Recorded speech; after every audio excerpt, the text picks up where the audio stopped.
Hello, আসসালামু আলাইকুম। শুভরাত্রি। আমি সাইফুল ইসলাম কুমিল্লা মেডিকেল কলেজের ৩০তম ব্যাচের শিক্ষার্থী। আজকের ক্লিনিক্যালাইজ প্রেজেন্ট লাইভ গাইডেন্স সেশনে আপনাদের সবাইকে জানাচ্ছি আন্তরিক স্বাগতম। আজকের এই বিশেষ সেশনে আমরা জানবো কিভাবে এমবিবিএস ফাইনাল কোর্সের জন্য প্রস্তুতি নিতে হবে এবং কিভাবে এফসিপি জার্নি শুরু করলে সফলতা পাওয়া সম্ভব। আমাদের আজকের অতিথি হচ্ছেন ডক্টর আতিয়ার রহমান ভাই, যিনি কুমিল্লা ২৭তম ব্যাচের একজন গর্বিত শিক্ষার্থী। বর্তমানে অর্থোপেডিক সার্জারিতে ফাইনাল পার্টে রয়েছেন, যিনি ইন্টার্নির পর ফার্স্ট অ্যাটেম্পটে এফসিপিএস ক্লিয়ার করেছেন, যা আমাদের জন্য অনেক গর্বের একটি বিষয়। ভাইয়ের অনুমতি নিয়ে আমরা আজকে লাইভ সেশনটি শুরু করছি। আসসালামু আলাইকুম ভাই। ভাই আপনি কেমন আছেন? হ্যাঁ, ওয়ালাইকুম আসসালাম। এই তো আছি আলহামদুলিল্লাহ। ভাই আমার প্রথম প্রশ্নটি হলো, এমবিবিএস ফাইনাল প্রফ এক্সামের জন্য আপনি কিভাবে প্রস্তুতি নিয়েছিলেন? ফাইনাল প্রফেশনাল এক্সামিনেশনের জন্য মেইন তো হচ্ছে ওয়ার্ড, মানে ফিফথ ইয়ারে তো হচ্ছে ওয়ার্ডটাই মেইন। তো ওয়ার্ডে হচ্ছে যতটুকু সম্ভব প্রেজেন্টেশন দেখা, এগুলাতেই ছিলাম। শুধুমাত্র ব্লকে গিয়ে হচ্ছে আমাদের যে সবাই যে গাইড বই পড়ে, এই গাইড বইগুলো হচ্ছে ব্লকে যে ম্যাডাম বা স্যাররা যে কেস গুলা বলতো, যে এগুলো বলতো, এগুলো গাইডে হচ্ছে মিলাই ফেলছিলাম আর কি। এরপর হচ্ছে পরবর্তীতে ব্লক ফাইনালের পর যে প্রিপারেটরি লিভটা ছিল, তখন হচ্ছে ওইগুলো পরেই মোটামুটি হালকা প্রিপারেশন নিয়েছিলাম আর কি। তার মানে হচ্ছে ভাই, তাহলে আপনি প্রথমে ওয়ার্ডে মানে যখন যে ওয়ার্ড ছিল তখন সে ওটা অনুযায়ী পড়াশোনা করেছেন, তারপরে হ্যাঁ, ব্লক হ্যাঁ। পোস্টিং হওয়ার পরে তখন হ্যাঁ তখন প্রফের প্রস্তুতি নিয়েছিলেন। তখন বই গুছানো শুরু করছে আর কি। আচ্ছা আচ্ছা, তখন বই গোছানো করছেন। আচ্ছা ভাই, আমরা যারা এখন ফিফথ ইয়ার আছি তাদের জন্য টাইম ম্যানেজমেন্টটা কেমন হওয়া উচিত? আচ্ছা, সেক্ষেত্রে আমার মতে আমরা তো সবাই তো হচ্ছে ভুল করে শিখে, তাই না? তো আমরা হ্যাঁ যখন জি। আমি যখন পড়াশোনা করছি, তখন আমার কাছে পরবর্তীতে মনে হয়েছে যে এই যে আমরা যে বই গুছাইছি, ওই বই গুছানোটা যদি আমি হচ্ছে ইনিশিয়ালি ওয়ার্ডের সময় করে ফেলতাম, তাহলে অনেক ভালো হতো। কেন? আচ্ছা। তখন সময় থাকে অনেক বেশি। সেক্ষেত্রে হচ্ছে যখন যে ওয়ার্ডটা চলে, ওই ওয়ার্ডের স্যাররা তো ওই কথাগুলোই ব্লকে আবার রিপিট করে। তো সেক্ষেত্রে হচ্ছে ওয়ার্ড চলাকালীন বেশি করে, মানে সর্বোচ্চ, মানে এই টিচারের প্রিপারেশনটা হইতে হবে ওয়ার্ড ভিত্তিক। কারণ এটা তো হ্যাঁ ক্লিনিক্যাল সময়, পরীক্ষাতে আসবে সব ক্লিনিক্যাল। এবার শর্ট কেস হোক, লং কেস হোক, ভাইবা হোক, সব ক্লিনিক্যাল। তাহলে ক্লিনিক্যালে যত জি। হচ্ছে ওয়ার্ডে থাকবে, তত পরিমাণ রোগীর সাথে এক্সপোজার হবে। যখন সাপোজ মেডিসিন ওয়ার্ড চলতেছে, এখন মেডিসিন ওয়ার্ড চলাকালীন ওয়ার্ডের সময় যতগুলা রুগী আছে, সবগুলা রুগী হচ্ছে হাইটে হাইটে দেখতে হবে, হিস্ট্রি নিতে হবে এবং বইয়ের সাথে মিলাই ফেলতে হবে। সেক্ষেত্রে হচ্ছে শর্ট কেস লং কেসের জন্য আব্দুল্লাহ স্যারের বইয়ের বাইরে যাওয়ার দরকার নেই। শর্ট বুঝতে কেস তো পেরেছি। আব্দুল্লাহ স্যারের বই মোর দেন না। আর লং কেসের ক্ষেত্রে যেগুলো হচ্ছে আহ, চলতেছে, ওইগুলো হচ্ছে ওই আব্দুল্লাহ স্যারের বইয়ের মধ্যেই কিছু পরিমাণ এডিট করা লাগে। ওইগুলো হচ্ছে স্যাররা যা বলে ওইগুলো এডিট করে ফেলতে হবে। এটা হচ্ছে এক নম্বর। দুই নম্বর কথা, তিন নম্বর কথা হচ্ছে এর পাশাপাশি যেই যেই কেসগুলো স্যাররা হচ্ছে আহ, প্রত্যেকটা কেস প্রেজেন্টেশনের ক্ষেত্রে স্যাররা যেই কোশ্চেন গুলা বলে, ওইগুলা সবচেয়ে ভালো হয় গাইডে লিখে ফেলি। আমরা আলটিমেটলি গাইডই সেটাই। পড়ি।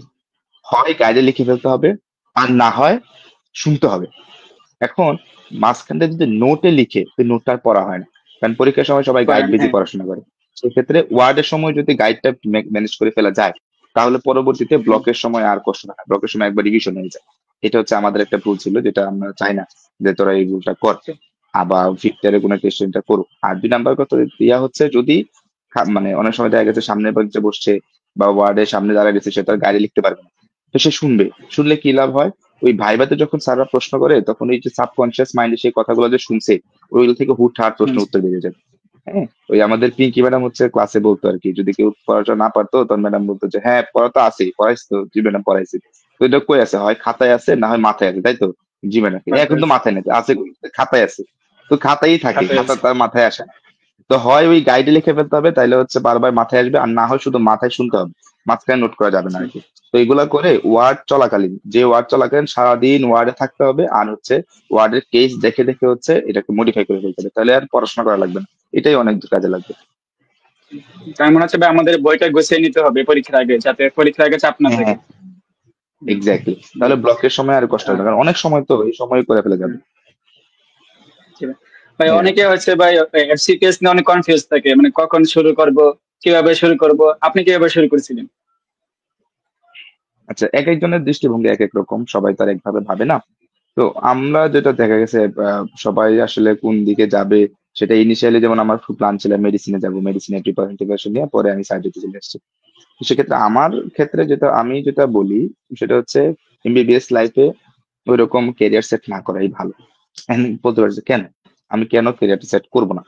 এর একটা উদ্দেশ্য হচ্ছে কি, ওই মানে যারা হচ্ছে ক্যারিয়ার সেট করে, সাপোজ কেউ বললো যে সে মেডিসিনে যাবে, আমি এমন অনেক মানুষকে দেখছি তারা হচ্ছে কি করে, যে পরবর্তীতে ওই মেডিসিনটাকেই ফোকাস করে, শুধু মেডিসিনই করে, তাদের একটা মানে মাইন্ড সেট আপ থাকে, আমি তো মেডিসিনই করে করবো, আমি বাকিগুলো দেখে কি করবো। তখন সে কি করে, বাইপাস করে যায়, অন্য সাবজেক্ট গুলোকে বাইপাস করে যায়, শুধু পাশ করার জন্য করে। কিন্তু আমি তো জানি না যে আমি আসলে পরবর্তী ইন্টার্নের পরে আমার কোন সাবজেক্টটা ভালো লাগবে, আমি কোন বিষয়ে যাবো। কিন্তু আমি যে শুধুমাত্র এক সাবজেক্টে দেওয়ার জন্য বাকি সাবজেক্ট গুলো বাইপাস করে ফেললাম, এটা আমার লস হয়ে গেল, তাই না? আলটিমেটলি দিন শেষে তুমি যত বড় স্পেশালিস্ট হো না কেন, এমবিবিএস হচ্ছে বেস। এই বেস ছাড়া নড়াচড়া করা যাবে না, এটা সারা জীবন লাগবে। হ্যাঁ, তো সেক্ষেত্রে আমার যেটা পার্সোনালি, আমি যেটা ওপিনিয়ন, যে মানে ইনিশিয়ালি পুরা এমবিবিএস লাইফে কোন সাবজেক্ট যে যাব না যাব, এগুলো ডিসিশন করতে হবে শুধুমাত্র ইন্টারনেটে গিয়ে, যে আমার এই সাবজেক্ট ভালো লাগছে। এর আগ পর্যন্ত আমি একজন এমবিবিএস ডাক্তার, আমার সব জানতে হবে, সব সাবজেক্টে আমার সমান স্কিল নিতে হবে, এটা হচ্ছে মাস্ট। এরপরে যখন আমি ইন্টারনেটে যাব, তখন আমি প্রত্যেকটা ওয়ার্ড ঘুরবো, ঘুরে ঘুরে দেখবো যে না, আমার এই সাবজেক্টের প্রতি আমার একটু টান আসছে, আমার একটা ভালো লাগতেছে। তখন পরবর্তীতে ওইখানে গেলেই হচ্ছে আলটিমেটলি হয়ে যাবে ইন্টারনেট পরে। এখন প্রশ্ন আসতে পারে, ভাই আপনি কেমনে আগে গেলেন বা কি আসে বিষয়?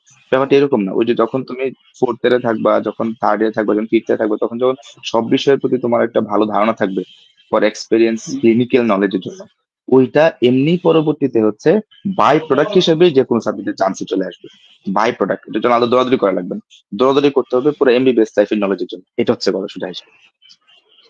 হ্যাঁ, সেক্ষেত্রে আমি যে বললাম যে আমার এখন, হ্যাঁ, যদি কারোর প্রতি যদি খুব বেশি ইচ্ছা থাকে যে না আমি সার্জারিতে ক্যারিয়ার করবো বা আমি গাইনিতে ক্যারিয়ার করবো, তাহলে আমি বলবো বাবা রে, যদি গাইনিতে বা সার্জারিতে ক্যারিয়ার করা থাকে, তাহলে এই সার্জারিটা বাদে, সাপোজ সার্জারিতে ইচ্ছা, সার্জারি বাদে বাকি যতগুলা ব্রাঞ্চ আছে সব ব্রাঞ্চ ভালো করে পড়ো। কেন? কারণ তুমি তো সার্জারিতে ক্যারিয়ার করবা, ওই সারা যেমন সার্জারি নিয়ে থাকবে, তাহলে মাঝখানে যে সাবজেক্ট গুলো আছে ওগুলো তার পাচ্ছ না, তাহলে ওইগুলো এখনই করতে হবে বেশি করে। এটা হচ্ছে কথা। আর সবচেয়ে ভালো হয় যে কোনো দিকে বায়াস না হয়ে ফুল এমবিবিএস, মানে যতটুকু পারা যায় সব সাবজেক্টের উপরই তোমার হচ্ছে ক্লিনিক্যাল এক্সপিরিয়েন্স বাড়াতে হবে, পরবর্তীতে অটোমেটিক্যালি চলে আসবে। যারা ভাই এফসিপিএস প্রিপারেশন নিতে চায়, মানে তারা কিভাবে প্রিপারেশন নেওয়া উচিত আসলে? তারা ফার্স্ট ইয়ার থেকে নেওয়া উচিত।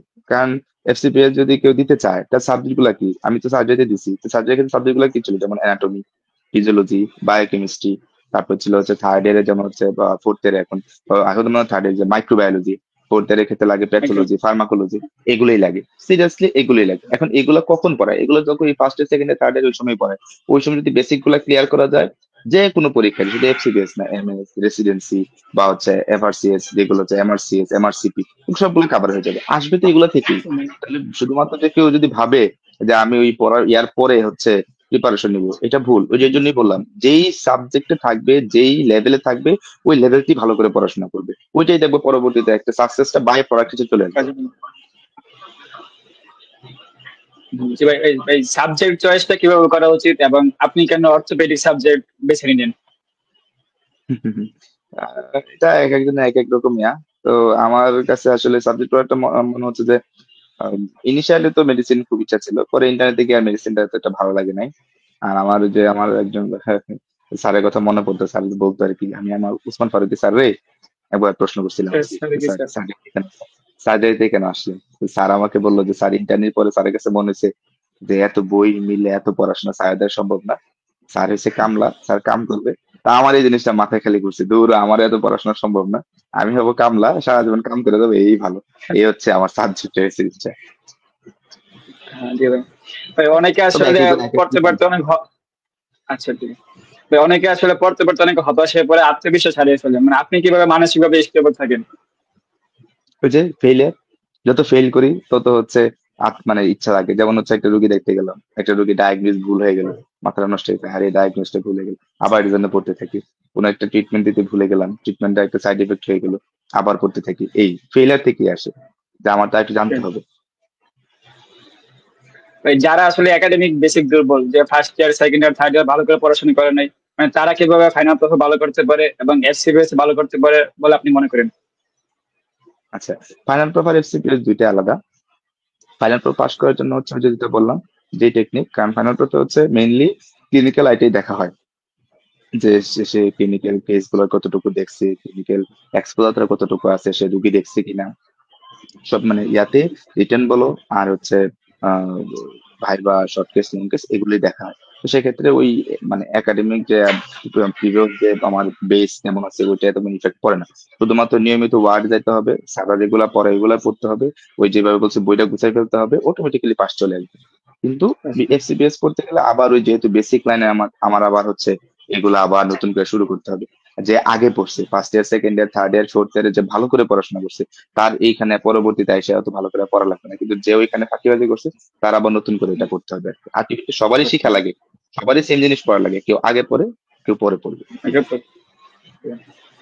ভাই মেডিকেল লাইফে কোন জিনিসটা আপনার সবচেয়ে বেশি মোটিভেট করছে এখন পর্যন্ত আসতে? মোটিভেট বলতে গেলে স্যাররা খুব মোটিভেট, কিন্তু স্যারদের মাধ্যমে মোটিভেটেড হয়েছে আর কি বেশি। আর যত স্যারের সাথে মিশছি, যত স্যাররা যত দেখছি কি সুন্দর সুন্দর ফেস, ওনারা হচ্ছে ডায়াগনোসিস করতেছে, ভালো সুন্দর ওটি করতেছে, দেখে দেখে এগুলো হচ্ছে অনুপ্রেরণা হতে আর কি। যেমন হচ্ছে আমাদের সময় তো অনেক স্যাররা ছিল, যেমন মেডিসিনের ছিল প্রফেসর তারেক স্যার ছিলেন, হ্যাঁ, তারপরে হ্যাঁ, রেজাউল তাহলে করিম স্যার ছিলেন। হ্যাঁ, রেজাউল করিম স্যার ছিলেন আমাদের। সার্জারির সময় ছিলেন মাসুদ করিম স্যার ছিলেন, জাহাঙ্গীর স্যার ছিলেন। হ্যাঁ, তারপরে হচ্ছে আমাদের নিউরো মেডিসিনের নাজমুল স্যার ছিলেন, খুব বেশি ইন্সপায়ারিং ছিলেন ওনারা। ওনাদের সাথে ঘুরলেই দেখবে যে নতুন মানে নিজের মনে হবে যে না আমি কখনো এরকম হইতে পারবো। এটা খুবই মানে মানে শেখার স্যারদেরকে আগ্রহ বাড়ে দেখেই অনেক। হ্যাঁ হ্যাঁ, হুম। এই আর কি। ভাই, আমার জুনিয়রদের জন্য যদি 3টা শর্ট টিপস দিতে চান তাহলে সেটা কি হবে? 3টে শর্ট টিপস। 1 নাম্বার, কেরিয়ার নিয়ে খুব বেশি হতাশ হওয়া যাবে না। যার রিজিকে আল্লাহ যা রাখছে সেটা আসবেই। এখন আমাদের রিজিকে ডাক্তার ছিল, লেখা ছিল, এই জন্য আমরা আসছি। হ্যাঁ, এটা নিয়ে কখনোই আপসেট হওয়া যাবে না আর কি। এরপরও আপসেট চলে আসে, কিন্তু যতটুকু সম্ভব নিজেকে হচ্ছে এই বিষয়ে একটু ইয়া রাখতে হবে, স্টেবল রাখতে হবে। 1। নাম্বার 2, মানে সামনে কি হবে ওইটা নিয়ে ভাবার দরকার নেই, আমার এই ভবিষ্যৎ। লেভেলে কি আছে ওইটা ভালো করে করতে হবে, মানে প্রেজেন্টটাকে ভালো করে মিলাই করতে হবে। প্রেজেন্টের মধ্যে যেই স্টেজে যা আসতেছে ওইটা আমার ভালো করে করতে হবে, তাহলে সামনে গুলো অটোমেটিক চলে আসবে। আর 3 নাম্বার যদি বলি, সেটা হচ্ছে বাকি সময় লাইফটা এনজয় করা, আর বেশি কিছু বলার নেই। আচ্ছা ভাই, আমরা অডিয়েন্স থেকে আসলে 2টা প্রশ্ন আছে, তাদের থেকে কিছু প্রশ্ন নিতে চাই। প্রথম প্রশ্ন হম হম। হচ্ছে, মানে সে আপনার এত ফিফথ ইয়ার এত পড়াশোনা আসলে আমরা কিভাবে কভার করবো, এরকম একটা প্রশ্ন আসছে। আচ্ছা, ফিফথের এত পড়াশোনা, আসলে এত পড়াশোনা নাই। এত পড়াশোনা আসলে নাই, মনে হয় অনেক পড়াশোনা, কিন্তু আসলে পড়াশোনা নেই। কেন নাই? কারণ হচ্ছে আমার ফিফথ ইয়ারে তো সব কেস পড়া লাগে না, যেমন মেডিসিনে অনেকগুলা কেস, এত কিছু পড়া লাগে না। আমার হচ্ছে এই লং কেসের জন্য 10 থেকে 12টা কেস থাকে, এর বেশি কোনো কেসই নাই, সব ঘুরাই ফিরে একই জিনিস। বইটার মধ্যে দেখতে মনে হয় মোটা, কিন্তু এর সবকিছু পড়া লাগে না। এটা যখন ওয়ার্ডে যাবে, ওয়ার্ডে যখন স্যাররা দেখবে যে কয়েকটা স্পেসিফিক স্পেসিফিক জিনিস পড়াচ্ছে, বেশি পড়াচ্ছে না, এবং যেগুলো স্যাররা পড়াচ্ছে ওইগুলো থেকে আসবে। তো ওই মোটা বই দেখা মানে ভয় পাওয়ার কিছু নেই। শুধুমাত্র ওয়ার্ডের যেই কেস গুলা স্যাররা পড়াবে ওইগুলো পড়লেই হবে, আর কিছু পড়া লাগবে না। মোস্ট কমন যেগুলো আছে। হ্যাঁ, শুধুমাত্র যেগুলো আমাদের জীবনে বাস্তব জীবনে লাগে, বিশেষ করে ওইগুলাই হুম। পরীক্ষাতে আসে, সিও থেকে ওইগুলাই আসে, আর বেশি কিছু লাগে না। বা একটা প্রশ্ন হচ্ছে, এমবিবিএস এর জন্য যারা বাংলাদেশে থাকতে চায় তাদের জন্য বেস্ট অপশন কি হবে, জানতে চাইছি একজন। যারা বাংলাদেশে থাকতে চায়, তো বাংলাদেশে হ্যাঁ জি থাকতে ভাই। চাইলে তো অনেক অপশনই তো আছে। যেমন হচ্ছে অনেকে হচ্ছে ভাই একটা মানে হাই হাই প্রেসার যে বিসিএস দিতেই হবে, বিসিএস ছাড়া কি আসলে পসিবল না বাংলাদেশে থাকাটা, মানে মানে আপনার পার্সপেক্টিভে আর মানে কিরকম মনে হয় বিষয়গুলো? আমার পার্সপেক্টিভে মনে হয় হচ্ছে যার রিজিকে যতটুকু আছে ততটুকুই পাবে। এর মধ্যে বিভিন্ন প্রাইভেট হাসপাতালে গেলে দেখবি যে যাদের বিসিএস নাই তারা অনেক বেশি প্র্যাকটিস করতেছে। প্রাইভেট হাসপাতালে গেলে যাদের বিসিএস নাই তারা অনেক বেশি প্র্যাকটিস করতেছে। যেমন বিসিএস হলে তাদের কি সমস্যা হয়, যেমন হচ্ছে সকাল থেকে বিকাল পর্যন্ত সে সরকারি হাসপাতালে থাকবে। তো এই সময় প্রাইভেট হাসপাতালগুলো কি থাকে, খালি থাকে না, এখানে ডাক্তার থাকবে। তো ওইখানে যাদের হচ্ছে বিসিএস নাই তারা তো আরো বেশি ভালো প্র্যাকটিস করে, বুঝতে পারছি কিনা? তো সেই ক্ষেত্রে বিসিএস হলে আরো বেশি, মানে যদি বিসিএস দিতে চায় তাহলে দ্যাট ইজ গুড, একটা ফিক্সড ইনকাম একটা ইয়ে। যদি না চায়, তার জন্য তো আটকে থাকে না। একটা ডিগ্রি করলে, যে কোনো একটা ডিগ্রি নিয়ে নিলে সে আরো মানে আরো আরামসে লাইফ লিড করতে পারবে। তার কোনো প্যারা নাই, তার কোনো বদলির টেনশন নাই। সে একটা নির্দিষ্ট এলাকাতে সারা জীবন সেই জায়গাতে একটা মানে ফুললি পপুলার হয়ে সে তার প্র্যাকটিস চালিয়ে যেতে পারবে, কোনো পিছু টান থাকবে না। মানে নিজে, হ্যাঁ, নিজের স্বাধীনতাটা পাবে সে। হ্যাঁ, কিন্তু অন্যদিকে হ্যাঁ, দেখতে যতটুকু বিশেষ সুন্দর, আসলে ততটুকু সুন্দর না। হ্যাঁ, জি। বা একটা প্রশ্ন হয়েছে যে, মানে ফার্স্ট পেজ থেকে কি আমরা পোস্ট গ্রাজুয়েশনের জন্য কোনো প্রশ্ন ব্যাগ দেখতে হবে কিনা? প্রশ্ন ব্যাংক তো আমি কোনোদিন দেখি নাই। আমি কোনোদিনই দেখিনি। মানে একদম আমি শুধুমাত্র ওই যে যেই কোচিং সেন্টার থেকে যেইগুলা বলতো ওইগুলোই পড়তাম। আমি বই দেখার সময় পাইনি, আমার সময় ছিল কম। মানে এর মধ্যে মানে এটার দেখতে ভাই কোনো পারলে ভালো। প্রয়োজনীয়তা যখন আছে কিনা? হ্যাঁ। হ্যাঁ আছে, প্রিপারেশন নিতে গেলে যখন কোশ্চেন গুলো সলভ করবে তখন হচ্ছে কোন জায়গা থেকে প্রশ্নগুলো আসে ওইগুলো হচ্ছে দেখা যায় আর কি। তবে এফসিপিএস এর কোশ্চেন আউট হয় না। এফসিপিএস এর কোশ্চেন গুলা সবাই হচ্ছে যে পরীক্ষা দিয়ে আসছে তারা ধারণা করে মনে করে তারপরে লিখে। আর ওইগুলোই হচ্ছে গাইডের কোম্পানি গুলো হচ্ছে এগুলোই তুলে। এমনি প্রশ্ন মানে বাইরে আসে না। তো সেই ক্ষেত্রে যে প্রশ্নগুলো আসে ওই প্রশ্নগুলো যে একদম 100% অ্যাকুরেট ব্যাপারটা এরকমও না। কিন্তু দেখলে ভালো, এতে করে হচ্ছে কি হয়, ওই যে একটা ধারণা পাওয়া যায় কোন জায়গা থেকে প্রশ্নগুলো আসছে, কিরকম আসছে, এগুলো জানা যায়। একটা প্রশ্ন হচ্ছে ভাই, আমরা প্রতিদিন দেখা গেছে 10 ঘন্টার মতো ভাই লেকচার ক্লাস করা লাগে, সকালে 8 ঘন্টা, রাতে আবার ওয়ার্ড থেকে ইভিনিং ওয়ার্ড। তো সেই ক্ষেত্রে বাসে আসার পর তো ইচ্ছে করে না, বাসে টাইম পাওয়া যায় না খুব একটা। মানে সেই ক্ষেত্রে এত সবকিছু কিভাবে গুছিয়ে আনতে পারি আমরা? এইটাই তো আমাদের সমস্যা। আমরা হচ্ছে বাঙালি স্টুডেন্টরা কি করি, শুধুমাত্র কলেজে যখন থাকি তখনও পড়াশোনা করতে চাই, আবার বাসায় এসে এও পড়াশোনা করতে চাই। বাবারে, কলেজে থাকে হচ্ছে 7 ঘন্টা, বাইরে ওয়ার্ডে থাকে 4 ঘন্টা, এই 11 ঘন্টাই তো পড়াশোনার জন্য না। বাসায় পড়াশোনাটা জানার কি দরকার? দরকার নাই তো। ক্লাসে স্যাররা যে কথাগুলো বলে এগুলো মনোযোগ সহকারে শোনো। আর হচ্ছে ওয়ার্ডের মধ্যে মানে এক্সামের ওই যে গাইডের মধ্যে লিখে ফেলো, ওইখানে একবার পড়া হয়ে গেছে, আর পড়ার দরকার নেই, কিচ্ছু করার দরকার নেই, ওইগুলোই কাজে লাগবে। আর যখনই মাথায় থাকবে যে আমি বাসায় গিয়া পড়বো, স্লাইডের ছবি তুলে রাখবা, এই পড়ার জীবনও হবে না। মাথায় এটা রাখতে হবে যে আমি যখন কলেজে যাচ্ছি, এই যতক্ষণ কলেজে থাকবো ততক্ষণ পড়াশোনা করবো, যতক্ষণ ওয়ার্ডে থাকবো ততক্ষণ পড়াশোনা করবো। ওয়ার্ড থেকে বাইরে এসছে আমার পড়াশোনা হবে, কোন দরকার নেই পড়াশোনা করে। ঘরে বসে মানে হোস্টেলে বসে ঘুমাও, বা তুমি হচ্ছে মুভি টুভি দেখো বা হাঁটাচলা করো, টিউশনি করো, করতে পারো। কিন্তু একবার যখনই মনে হবে যে না আমি বাসায় গিয়ে পড়বো, তখন দেখবো যে ওয়ার্ডের মধ্যে আর বা ক্লাসের মধ্যে মনোযোগ দিতে ইচ্ছা করবে না, বাসায় গিয়ে তো বলবো। এই পড়া হবে না জীবনে কিন্তু। বা একটা হাইলি পেইড কোশ্চেন হচ্ছে, দেশে থাকবো না বিদেশে যাব, মানে অনেকে সিদ্ধান্ত নিতে পারে না। মানে এই নিয়ে যদি আপনি কিছু বলেন। যাদের সামর্থ্য আছে, বিদেশি পরীক্ষাগুলো হচ্ছে একটু কস্টলি, যাদের সামর্থ্য আছে তারা বিদেশের জন্য ট্রাই করবে, এটাই স্বাভাবিক। কারণ হচ্ছে অনেকগুলো টাকা যায় তো। আর সামর্থ্য না থাকলে দেশে থাকবে, দেশে ইনকাম করবে, করে যাদের বিদেশ যেতে মন চায় বিদেশ যাবে। এটা তাদের পার্সোনাল প্রিফারেন্স। আচ্ছা তবে ভাই, বিসিএস দুই না দিয়ে জায়গাতেই এমডি এমএস। আচ্ছা আচ্ছা ভাই, বিসিএস না দিয়ে এমডি এমএস করে কতটুকু যুক্তিযুক্ত একজন জানতে চেয়েছে। আচ্ছা, বিসিএস না করে দেখো এমডিএমএস এটাও একটা পোস্ট গ্রাজুয়েশন, এফসিপিএস এটাও একটা পোস্ট গ্রাজুয়েশন। এর মধ্যে দুইটা আলাদা সিস্টেম আলাদা। যেমন এফসিপিএস এর ক্ষেত্রে নিজের স্বাধীনভাবে পড়াশোনা করা যায়, স্বাধীনভাবে কাজ শেখা যায়। এমডিএমএস এর মধ্যে কি হয়, একবারে কলেজে যেরকম ধরে ধরে পড়াইছে ওইখানে এরকম ধরে ধরে পড়াবে, এখন যা যেটা ভালো লাগে। ঠিক আছে। যে কেউ যদি মনে করে যে না আমি কুমিল্লা মেডিকেল থেকে আমি আমার এফসিপিএস শেষ করবো, আমি ওই যে আমার ধরাবাধা নিয়ম ভালো লাগে না, আমার বিরক্ত লাগে, তাহলে তার জন্য এফসিপিএস বেস্ট। আর যদি কেউ চায় যে আমি একদম আমাকে ধৈর্য বান্ধে কেউ পড়াবে, তাহলে আমি তাড়াতাড়ি শেষ করে ফেলবো একটা ডিগ্রি, তাহলে সে এমডিএমএস এর দিকে যাবে। ঠিক আছে। এটা মেনলি যে ডিগ্রি আর কি। আর যদি আগে আগে ডিগ্রি করে ফেলতে যেত তো অনেক ভালো। কারণ বিসিএস হলে দেখা গেছে এটা লেংথি প্রসিডিউর, কেউ লিঙ্ক মানে আছে। ডিগ্রি হইতে হইতে অনেক দেরি হয়ে যায়। হ্যাঁ, তারপর আছে তার প্রমোশন দেরি হয়ে যায়। কিন্তু সে যদি এগুলো না করে টানা যদি পড়াশোনা করে ফেলে, একটা ডিগ্রি হয়ে গেলে তার তো এগুলো লাগে না। সে আগে আগেই তার ডিগ্রি হয়ে গেল, সে একটা প্রাইভেটে মেডিকেলে ঢুকতে সে আগে আগে অ্যাসিস্ট্যান্ট প্রফেসর হয়ে গেল, তার কেরিয়ার আগে আগে সেট হয়ে যাবে এই। ঠিক আছে। এই সময়ের সীমাবদ্ধতার কারণে আমাদের আজকের সেশনটি এখানে শেষ করতে হচ্ছে। ডক্টর আতিউর রহমান ভাইকে আচ্ছা, অসংখ্য ধন্যবাদ এত মূল্যবান সময় আমাদের দেওয়ার জন্য। আমাদের দর্শক যারা ঠিক যুক্ত আছে। ছিলেন, আপনাদের জন্য আন্তরিক কৃতজ্ঞতা। আপনাদের জন্য শুভকামনা রইল। পরবর্তী সেশনে আপডেট পেতে ক্লিনিক্যাল আইসের ফেসবুক পেজ ও কিউআর কোড ফলো করুন। ভাই, আপনি যদি অডিয়েন্সের জন্য কিছু বলতে চান। না, কিছু বলার নেই। ঠিক আছে, তাহলে আমরা ভাই এখানে শেষ করছি আজকের সেশনটি। ধন্যবাদ ভাই আপনাকে সময় দেওয়ার জন্য। হয়ে গেছে।